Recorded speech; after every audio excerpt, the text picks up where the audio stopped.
Okay, so when I first start out, it looks like this, hands overhead.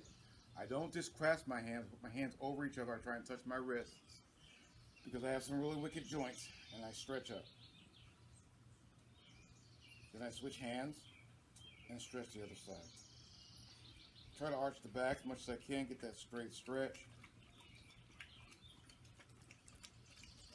And the next stretch I do, I take my toes and point them outward, my hands in the small of my back, fingers facing down, and I stretch.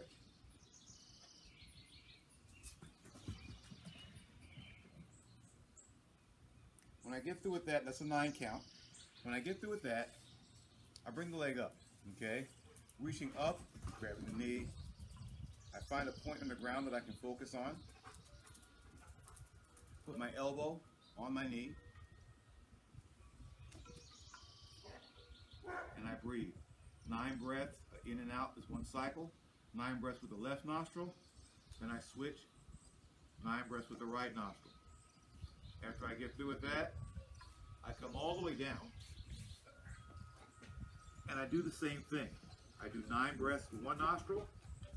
And then 9 breaths through another nostril. Okay? Once I do that, I reach across. And I try and kiss my knee. That stretches out my kidneys and back muscles. And I kiss the other knee. One side's always harder than the other. Once I get through with the kissing of the knee, I go straight into a downward dog. Legs are a little wide. I push back. Put my shoulders and try and dig my head below my arms if I can. That's a 9 counter. And then I do an upward dog. Upward dog's not a problem, okay? It works out pretty well. I want to make sure my muscles are warmed up good. So I usually come down here, I do a plank with left leg on top of right, or switch, right leg on top of left, switch it. Those usually go for a 9 count. Then I come back up to a regular plank, do the same thing. This time left over right or right over left. 9 breaths. Then left over right. 9 breaths. Once that's done, one of the best techniques you can do for stretching out your midsection, or at least your groin, is to put your knees as wide as they can put them, and breathe in, tighten the inside of your thighs up, breathe out, relax. And keep going until you feel your stomach or your privates hitting the ground.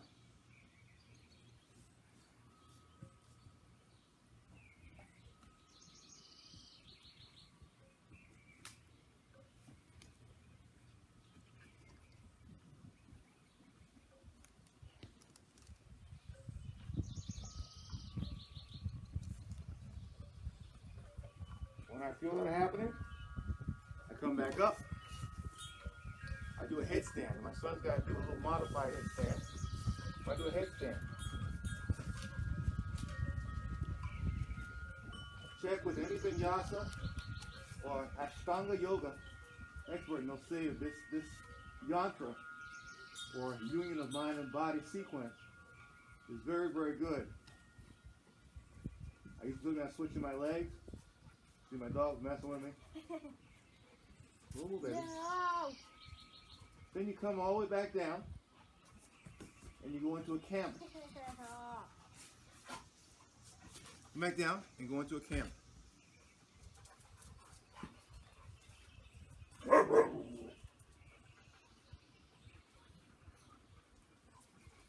Once this is done, again a 9 count.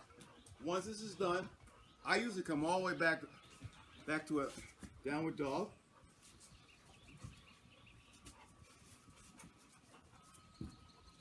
Then an upward dog. Then I pop into a squat. Now I make sure in my squat I got lots of room to stretch. Because my first I'm going to do in my first squat is I'm going to do a split to the left or right. Okay? Got it here. I loose down to the center. Let the legs go where they need to go.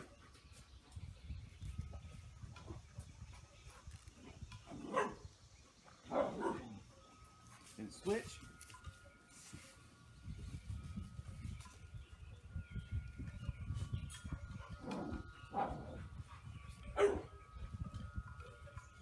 breathing meditations are important, okay? Now, I was taught by Neil Ripsky, and I use it and it works, is the oxtail fold. So I usually fold the thumbs, okay, for inhales and for holds, and for exhales, and for cessation of breath, that means no air in the lungs, I keep my palms open. This is a good way of doing it, and it works for me very, very well, okay? I do a set of 9, which is I do 3 with extended, go sit. Okay, I do 3 with extended belly. That means I breathe in, the stomach goes out. I breathe out, the stomach goes in. Go, baby, go. Sit, go sit. Go sit, baby. Do your sit, come. Sit. There you go. Okay. I breathe the Vedic way, breathe in, whole belly gets round. That works for me, and then breathe out, belly goes in. Belly and back goes in. I do the other second one, so I command the emperor calls the generals. I breathe in, I try to touch my navel to my backbone when I breathe in, okay? When I breathe out, I relax. And the third breath, I allow the air to go focus right into my lower dantian. I hold it like a knot, hold it down, and the more I need to hold it, the harder the knot gets, while the rest of the body becomes more and more relaxed. And I do it that way. It's a 3-way of doing it. Again, oxtail, same thing. I'll give you a quick demonstration for it.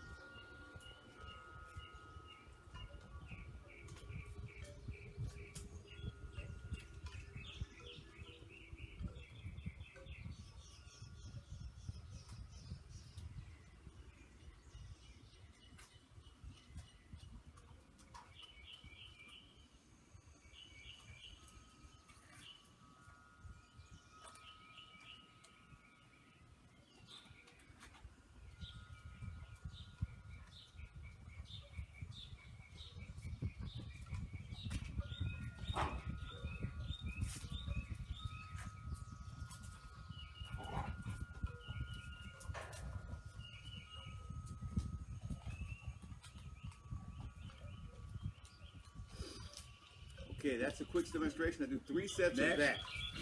Next motion. The third set, once I do the inside and the outside, the third set is focus down bottom. I do a ratio count. The first 2 are balanced breathing. That means 5 for 5, hold for 5. We're in for 10, hold for 10, out for 10, cessation for 10. The next will be a ratio breathing, which is in for 5, hold for 20, and out for 10. My son's going to play with the dog while I explain things to you. Okay, now, once we get through with all this, and we're working pretty hard, okay, we go into what's called alternate nasal breathing. I do the right side, same type of breathing we did before, but it's from one nostril. I take this hand, I put it underneath my lymph node, even more, and I work the same thing. I do the left nostril with the right hand, and then the right nostril with the right hand. I come back down and do the oxtail palm again, and then I come back up the last time. Same thing, opposite direction. Okay, next set, same thing, right nostril, okay, same breathing pattern, Vedic breathing pattern for the first one, downward breathing pattern for the second one, which is the one where the emperor calls the generals. And then a ratio breathing at the end, balanced breathing for the first 2. Same thing with the right nostril, the same thing with the right nostril, and then with left nostril. Once you get through with that, again, oxtail palm, cessation of breathing, and exhaling, palms out, inhaling, and holding the breath in, thumbs in. Okay, thumbs folded. And that's the technique you would use for that preparation. This is important, and you should try to do a maximum of 80 breath cycles per session, or, okay, try to get at least 50. 40 is okay. Okay, but this is good. Go by the curriculum standards and you'll be good. So, and this one, the ball. This is a 12-pound ball, okay? I hold it. I go into my first standing meditation here. I do 9 breaths here. Okay, you've seen this in the video. I'm just going to explain it again. 9 breaths. 9 breaths again, 9 breath cycle. I try to keep my back straight and come straight back down. Same thing, 9 breaths, 9 breaths. And I will do this at least 3 cycles.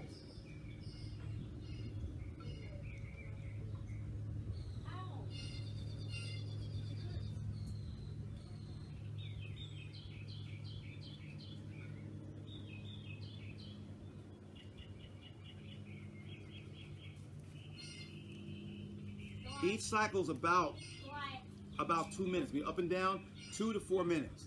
Once I get through with that, I go all the way down. Move my son's shoes. I go all the way down. Okay? When I'm going down in this direction, I say all the way down, I'm getting ready to do my Tai Chi ball exercises. I'm going to run through them because I want you to understand how they work. The ball's got to be hard. The first technique I do is on my back. I roll the back.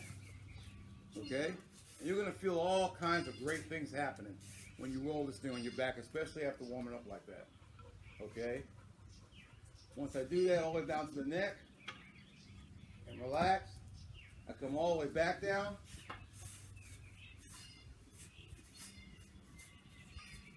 And I relax again.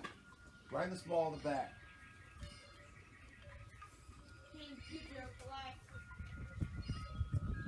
Josh, you can bring them all in if you want. Bring them all back in. They're high. Okay, once I come back up, you see my dog loves me. Call them. Call them and put them inside. In the cage? Yes, sir.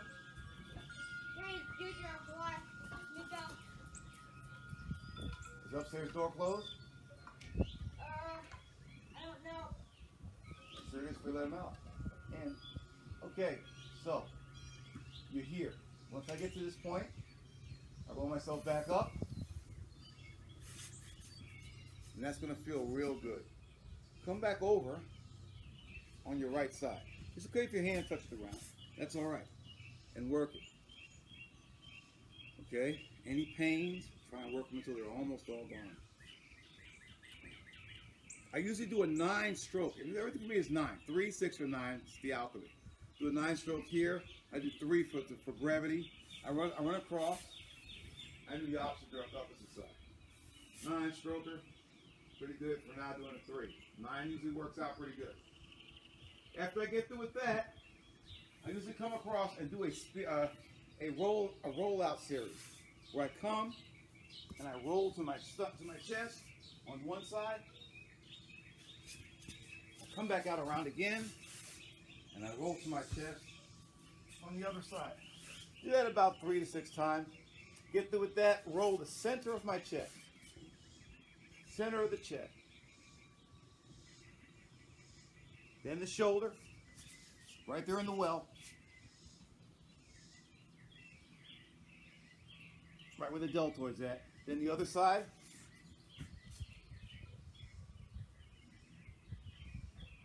Then the stomach. I'm going to come around so you can see a different angle. Then do the stomach. Once you do the stomach, roll over and do the liver or the spleen. Right there between where the hip and the rib cage begins. That's when it separates on the edge. Right in the center of it. Then come across and do the spleen. If you do the liver first, then go do the spleen. After we get through with all that, bring it back to the center. Put the ball right here on your pelvis, right there where your bladder is at, and roll it. This is your hips. These are your hips. This is where you want to work. The hips are the biggest generators of stem cells. If you can generate or you can stimulate the hips through rolling, rubbing, massaging, or hitting, like tapping, or the way what you see me doing right now is just rocking, you're releasing stem cells into your body. The stem cell production for most people is between 10 to 12,000. Okay? That's the pool reserve they usually have if memory serves. Somewhere in that neighborhood. If you continue to do this, you'll have you'll have more than enough supply. Stem cells are what allow the body to heal itself.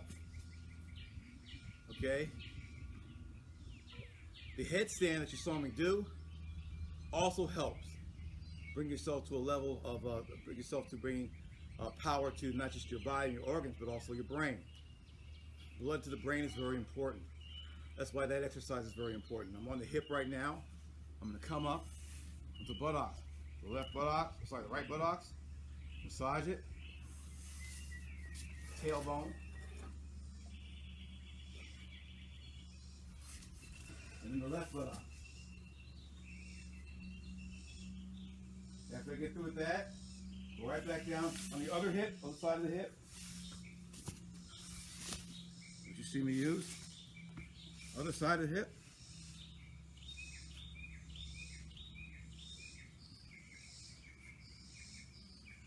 And then back to the pelvis. Or the bladder. Now once I'm back on the bladder rolling, relaxing, if you're out of breath, catch your breath. Try to breathe even and deep during this whole exercise. You can hear me speaking through the exercise. That means my core of strength is pretty good. At least, if it isn't that good, at least my relaxation is good. Okay? Now once you get through with that, you want to go to the thigh. I'm going to go to the left thigh first. Top of the thigh. Take that leg, put it on the ground, put the other leg on top of that leg, and roll back and forth on the top of the thigh. 9 times, 3 is a kicker for me. Then after that, you want to take it to the inside of that leg and roll back and forth. The inside of that leg. And massage the inside of your leg. Once that's done, bring it back all the way around again and roll to the outside of the leg. The whole time you're on your elbows, hands, and toes. After this, do the same thing with the other side.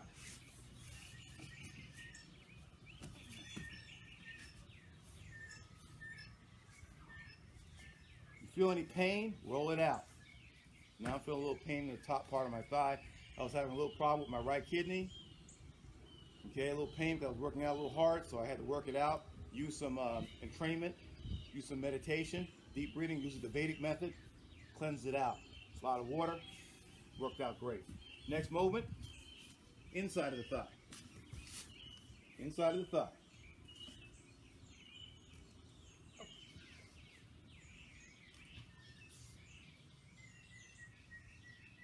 And then of course, the outside of the thigh. Now, the sweat you see pouring off me is good. It's about 95, 96 degrees out today. I think it's going to get that high. I might be close to it now.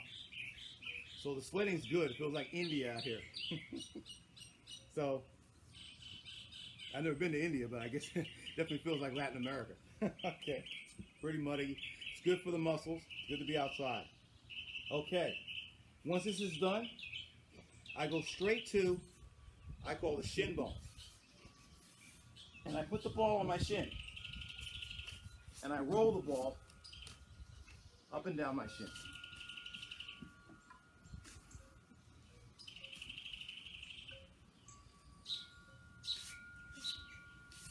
Nine times is the kicker, 3 times works it for me today. Once that's done, I move the ball out in front of me. I spread my knees as wide as I can get them at the time, and then I roll out.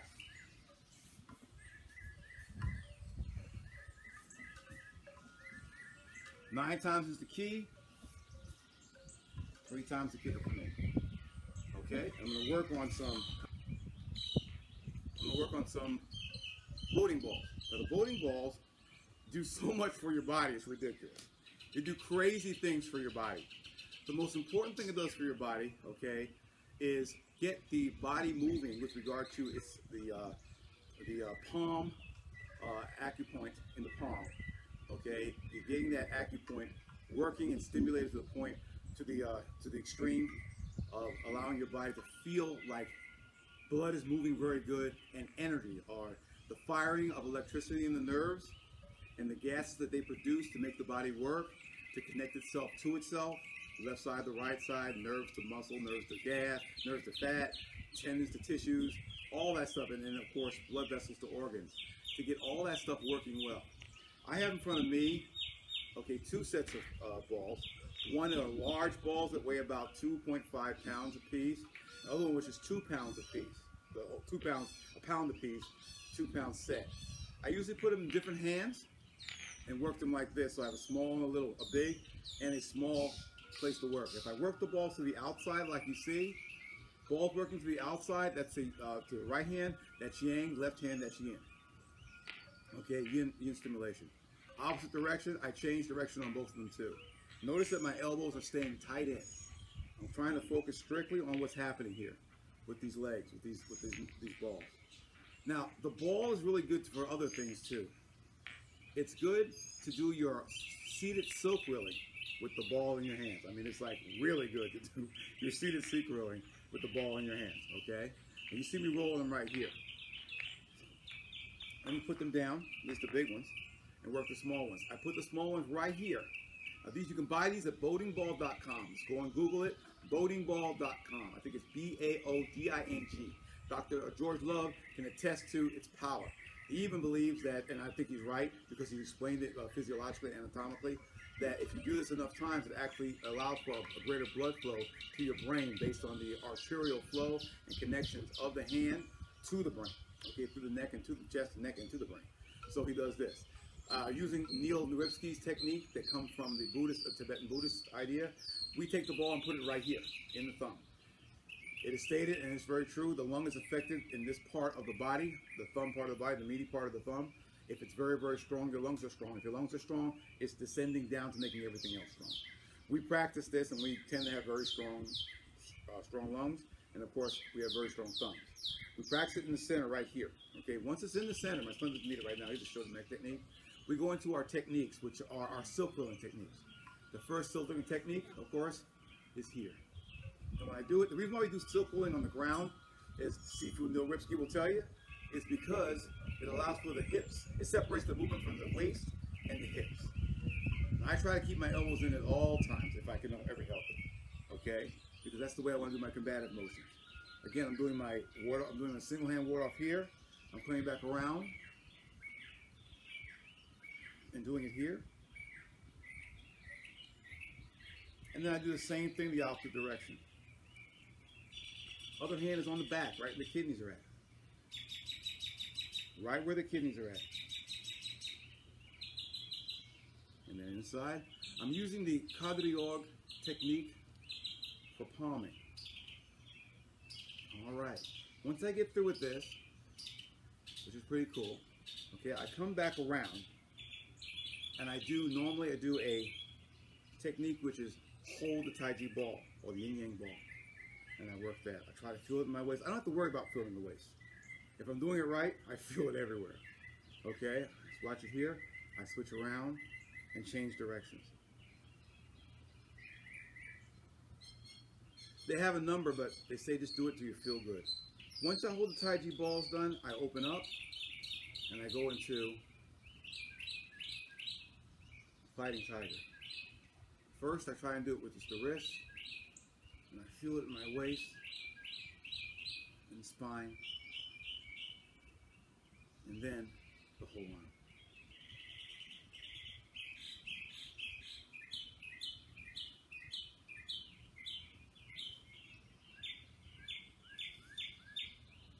Once that's done, I do my warding off until I feel good, warding off the opposite direction until I feel good. Feel it right in my waistline. Turn around, double arm ward off. This is a good one. I can usually feel it really well all around. Switch around, double arm ward off. Double arm ward off. I go into my blocking sequences. So I'm here, and this really feels good. Slow it down if you need to. And then cross blocking. Cross blocking here. Cross blocking here.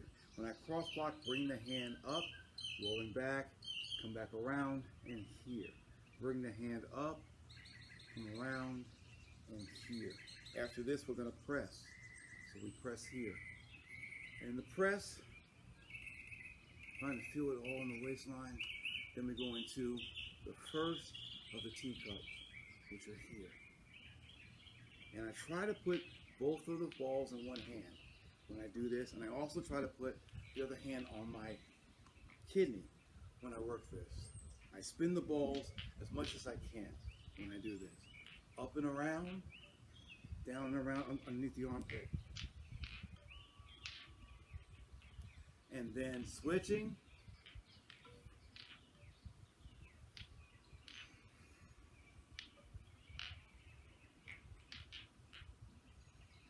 And then once I get through with that, they go in both hands. I oxtail them, and I do the double. And everything's working when you do this. You feel any pain, you'll find out real fast what needs development, what needs healing, and what doesn't.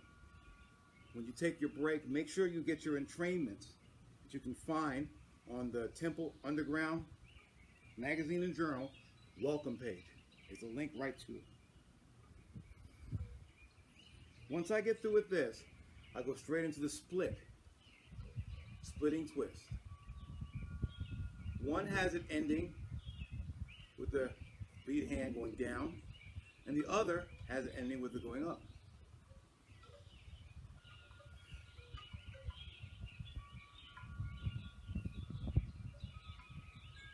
The whole idea is the hands are switching sides, and then back down again, and then back down again. Once I get through with this, I do the big move to pull, grasping plug here, and around again. Then the inside hand comes around again, and shoulder here, and shoulder here. Inside round goes again, and shoulder here, and shoulder here. Inside hand goes around again, and shoulders here, and shoulders here.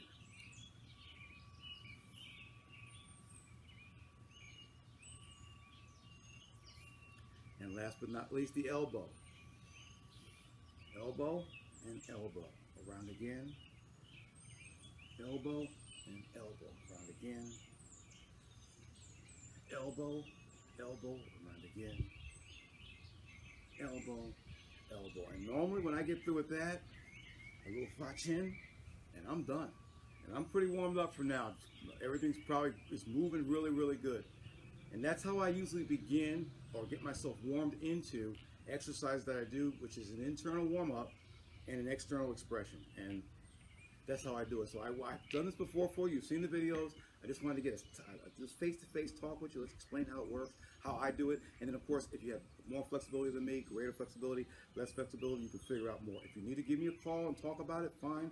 Please do. Give me a ring on the Facebook. Skype if you're part of the course. Of course, we've already set you up for times to give a call so you can get your private sessions. Alrighty, and thanks a lot for stepping in and watching. The next one we're going to do, of course, is going to be the wooden dummy. Get you working on that. It's another specialty technique that you'll get to work on. Oh, I'm sorry. Before we get that one, actually, we're going to do some sword work so you can see what the sword's all about. All right, take it easy. Bye-bye.